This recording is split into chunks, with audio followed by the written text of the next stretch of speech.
നിങ്ങളുടെ favourite shows ഇനി ഒരിക്കലും മിസ്സാവില്ല. ഇപ്പോൾ C5-ലൂടെ കാണും നിങ്ങളുടെ ഫേവറേറ്റ് ഷോ തികച്ചും സൗജന്യമായി.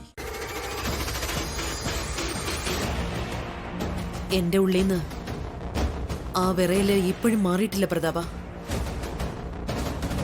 കത്തിയുമായിട്ട് അയാളെ കണ്ടപ്പോ അയാളെ എതിരിടണമെന്നൊക്കെ എനിക്കുണ്ടായിരുന്നു. പക്ഷേ ആ നേരത്ത് കയ്യും കാലും ഒക്കെ മരവിച്ചതുപോലെ ആയിരുന്നു. തൊണ്ടയിൽ നിന്നും ഒരു ചെറിയ ഒച്ച പോലും പുറത്തു വരുന്നില്ല. അയാളൊരു ഭ്രാന്തനെ പോലെ രണ്ടും കൽപ്പിച്ചല്ലേ കയറി വന്നത്. എങ്ങനെ ഏത് രീതിയിലുള്ള ആക്രമണമാണ് അയാൾ നടത്താൻ പോകുന്നതെന്ന് നമുക്കറിയില്ലായിരുന്നല്ലോ. അതുകൊണ്ടാ ഞാനും വരണ്ടു പോയത്. പിന്നെ നമ്മൾ ഈ നേരത്തെ അയാളെ പ്രതീക്ഷിക്കുന്നില്ലല്ലോ. അയാൾ ഇവിടെ എത്തുന്ന എന്തെങ്കിലും ഒരു സൂചന കിട്ടിയിരുന്നെങ്കിൽ അയാളെ കൊടുക്കാൻ നമുക്ക് എന്തെങ്കിലും ഒരു വഴി കാണാമായിരുന്നു. പുറത്തെ ഗേറ്റും മുൻവശത്തെ വാതിലും എല്ലാം അകത്ത് നിന്ന് കുറ്റിയിട്ടിരിക്കുകയായിരുന്നല്ലോ. പിന്നെ എങ്ങനെയാ അയാള് ഇതിനകത്ത് കയറിയത്? അതായത് എനിക്ക് മനസ്സിലാവാത്തത്. അന്ന് അയാളുടെ ഫോൺ നമ്പർ ട്രേസ് ചെയ്ത് അയാൾ ഈ പരിസരത്തുണ്ടെന്ന് മനസ്സിലാക്കിയപ്പോ നമ്മളത് കാര്യമായിട്ട് അന്വേഷിക്കണമായിരുന്നു. ആ രാത്രി തന്നെ അന്വേഷിച്ചിരുന്നെങ്കിൽ അയാൾ നമ്മുടെ കയ്യിൽ അകപ്പെടുമായിരുന്നു.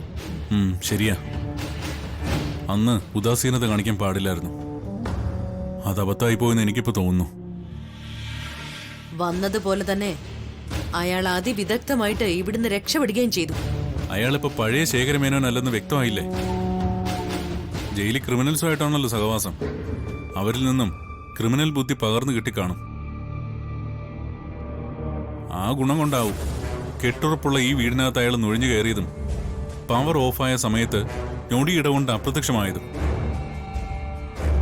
ഏതായാലും ഇന്ന് അയാള് ഇതിനകത്ത് കയറി കൊല്ലാൻ ശ്രമിച്ച സ്ഥിതിക്ക് നമ്മൾ കൂടുതൽ സൂക്ഷിക്കണം. ഇനിയും ഇതുപോലെയുള്ള അയാളുടെ ഒളി ആക്രമണം നമ്മൾ ഏത് നിമിഷവും പ്രതീക്ഷിക്കണം. അയാളെ രക്ഷപ്പെടാൻ അനുവദിക്കരുതായിരുന്നു. ഇനി അത് പറഞ്ഞിട്ട് കാര്യമില്ലല്ലോ. ശരിയാ, ഏതായാലും ഇന്നത്തെ ഉറക്കം നഷ്ടപ്പെട്ടു. ഇന്നത്തെ മാത്രമല്ല പ്രതാപ, ഇനി അങ്ങോട്ടുള്ള ഒരു ദിവസവും സ്വസ്ഥമായിട്ട് ഉറങ്ങാൻ പറ്റില്ല. അങ്ങനെ ശാന്തമായിട്ട് ഉറങ്ങണമെങ്കിൽ ശേഖരമേനോൻ മരിക്കണം. അയാളെ നമ്മൾ കൊല്ലണം. എത്രയും പെട്ടെന്ന് അതിനുള്ള വഴി നോക്കണം പ്രതാപ. ചേച്ചി അയാളെ കണ്ടുപിടിക്കാൻ ശ്രമിക്കാഞ്ഞിട്ടല്ലോ. എത്രയോ ദിവസമായിട്ട് ശ്രമിക്കുന്നു. പക്ഷെ അയാളുടെ ഒളിയുടെ എവിടെയാണെന്ന് ഒരു സൂചന പോലും കിട്ടിയിട്ടില്ലല്ലോ. ഈ ഭയപ്പാടിനിടയിലും ഒരു കാര്യത്തില് സമാധാനമുണ്ട്. ശേഖരൻ പറഞ്ഞത് ഇവിടെ ആരും വിശ്വസിച്ചില്ലല്ലോ, പ്രത്യേകിച്ച് വിശാൽ. എല്ലാം കേട്ടിട്ടും അവൻ എനിക്ക് വേണ്ടിയാണല്ലോ ശേഖരനെ തല്ലിയത്. അമ്മ എന്ന രീതിയില് അവൻ എനിക്ക് തരുന്ന സ്നേഹത്തിന് ഒരു മാറ്റം ഉണ്ടായില്ലല്ലോ. എനിക്കത് മതി.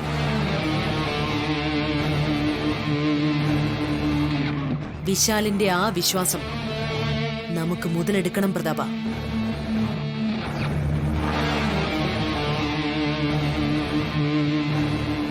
അവനെക്കൊണ്ട് ആ ശേഖരന്റെ അന്ത്യം കുറിക്കണം. ഡൗൺലോഡ് ചെയ്യൂ C5 ആപ്പ്. കാണൂ എല്ലാ എപ്പിസോഡുകളും സൗജന്യമായി.